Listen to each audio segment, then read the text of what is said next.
Good morning, and thank you for the opportunity to be part of this fascinating panel on weaving great art and architecture into the fabric of Calgary. I'm happy to be here today to say a few words and share a few thoughts on our architectural and artistic journey in building the Bow project. Oh, I'm going the wrong way, okay. Off to a really good start here. So I guess my overall thesis here is that great art and architecture can actually be good business too. It has been quite a journey for us over the past number of years as we have gotten the Bow to the point where it's nearly complete. That's one of my favorite shots of the Bow from the street level, and I'll come back to that overall theme in a minute. But I thought I'd start by going through one of this is the biggest question that I've been asked throughout this entire journey since we started the project in 2005. Why would Encana go down this road? Why would we build a building like this? And why would we take the interest we have in public art? We're an oil and gas company. Real estate is not our core business. So why not choose a typical landlord like a Brookfield or a Bentall? I'll apologize to them in advance if there's anyone here. Why not a typical landlord? Why not a typical rectangular box like our current home, or one of our current homes pictured here, which is One Palliser Square? Why an iconic, one-of-a-kind design? Why attract that kind of attention to yourself? And why in the world would you build a curved building? It must have been a nightmare, which it was, actually. But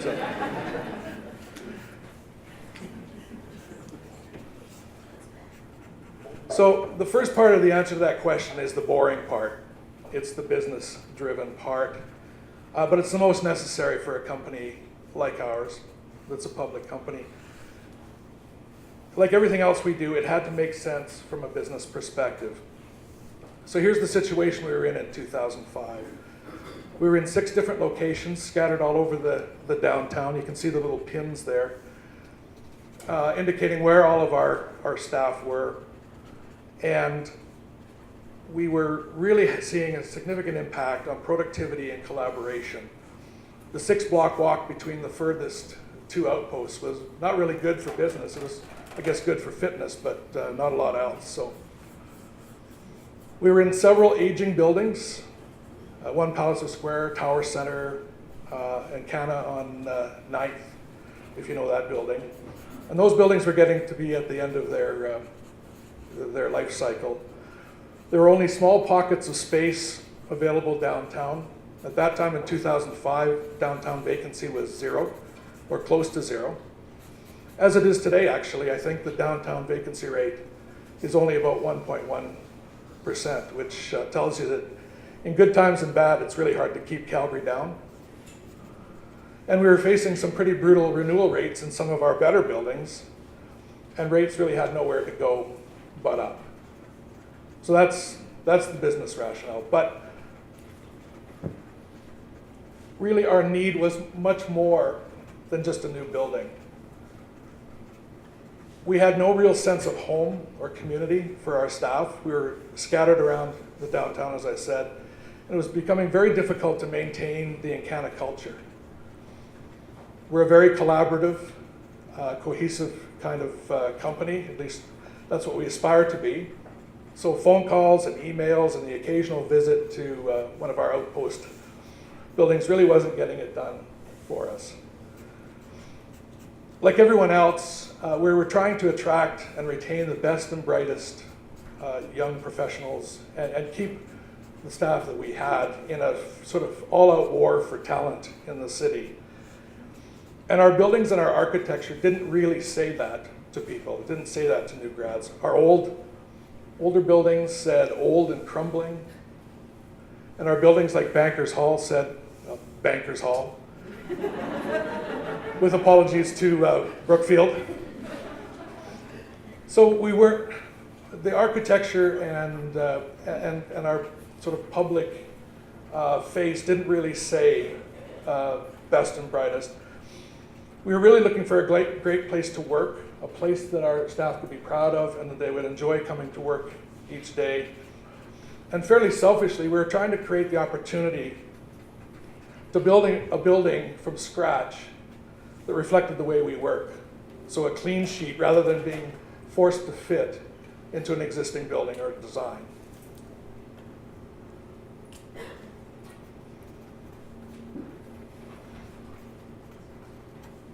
So if we're going to do all this and have all these lofty goals, we really needed to figure out where this is being done well and which cities and which companies are at the forefront in this area. So cities like London, Frankfurt, Dallas were really the key cities where really great architecture was beginning to happen.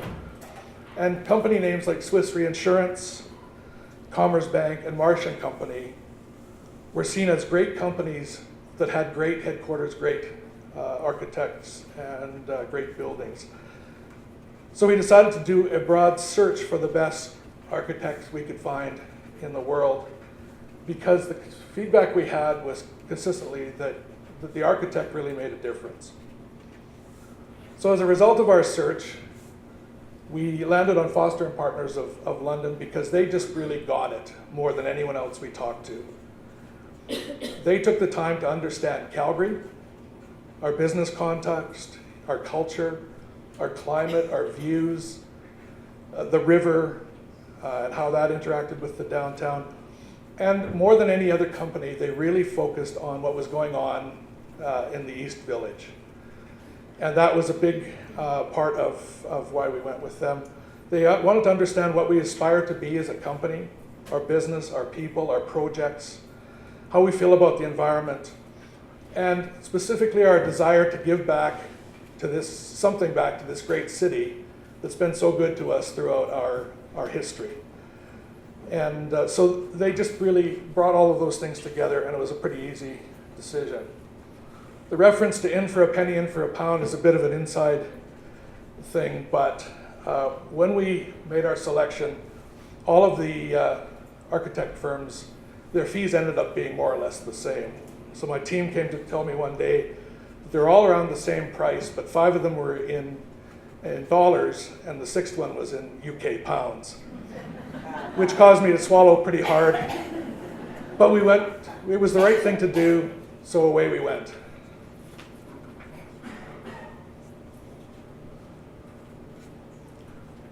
Really what we were trying to do is design from the inside out. We didn't start with a particular size or shape in mind and something that we would have to fit into. Both of those things evolved naturally from carefully considering how we work together, how we relax and socialize. And the design is an invisible expression of who we are. Young and creative, collaborative, although they've clearly sent the wrong guy here today to convince you that we're young. Open and transparent, so things like access to natural light and fresh air were really important to us. Focused on sustainability, energy savings, using less materials wherever possible. The diagrid, the diamonds, I guess if you'd want to call them, shape, really not only allowed us to make a statement in terms of architecture, but also saved about 20% of the steel that was required to do the building. And our desire for flexibility now and in the future. So everything in the building, from the demountable walls to the movable carpet tiles, informal spaces that can be reconfigured basically in half an hour, are all meant to reflect the fact that our company continually morphs and changes. We do over 2,000 office moves a year, which basically means we move everybody in the company once. Just as a result of teams coming together and forming and doing their thing and then disbanding. The pictures here, the top one is a picture of one of the sky gardens in the building that's just about to open. And we think that's going to be a great place for people to come and relax and socialize and collaborate. And the bottom picture is one of our informal meeting spaces on one of the typical office floors.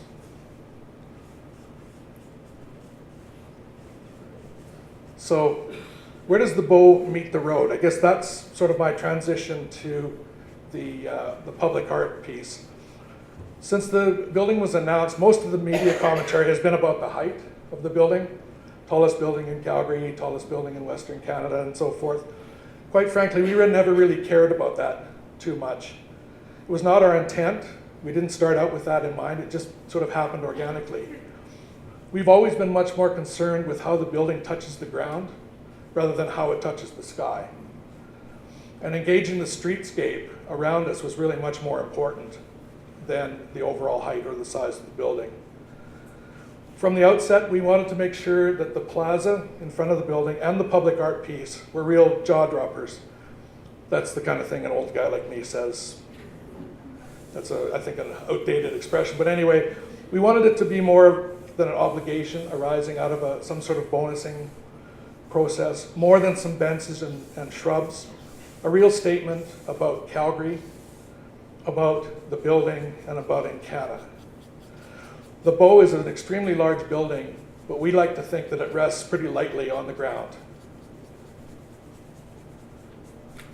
So, my journey through public art, it's been a bit of a journey of discovery for me, because before I started this was my view of what public art was.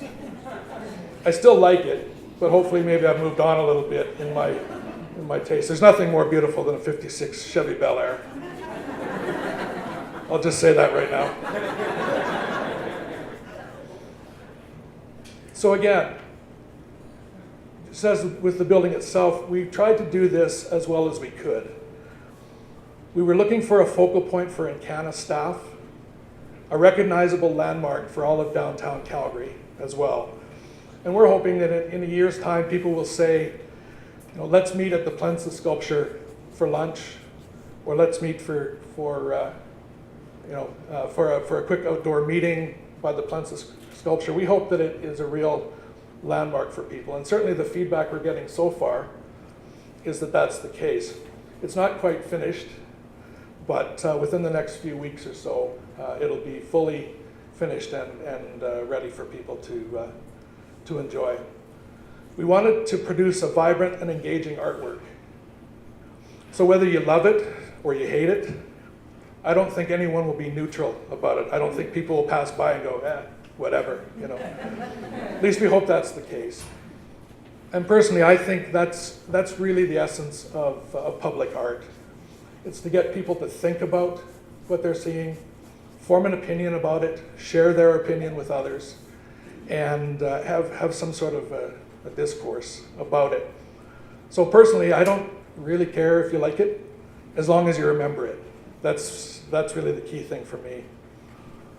We were looking for an artist with a vision and a great existing body of work in the public art space. So taking all those things together, Joma Plensa was really our clear choice. In addition to being a great artist, he has also turned out to be a very good mentor for artists in the local community and for the fabricators who are building the site or the sculpture in place. He's really brought that mentorship element as well. Our expectations have really been exceeded by what's happening here. There's been lots of discussion, lots of buzz already. There's been considerable media attention to the piece. Just in the last week or so, we've been asked 4 or 5 times to do media pieces on the sculpture. So that's good. That means people are seeing it and taking an interest in it.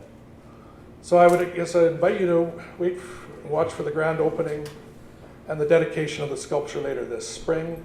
We're going to have a couple more surprises. There is a second public art piece that's much less well known that will be coming onto the north part of the site early in the new year, I think. Actually, this is the new year.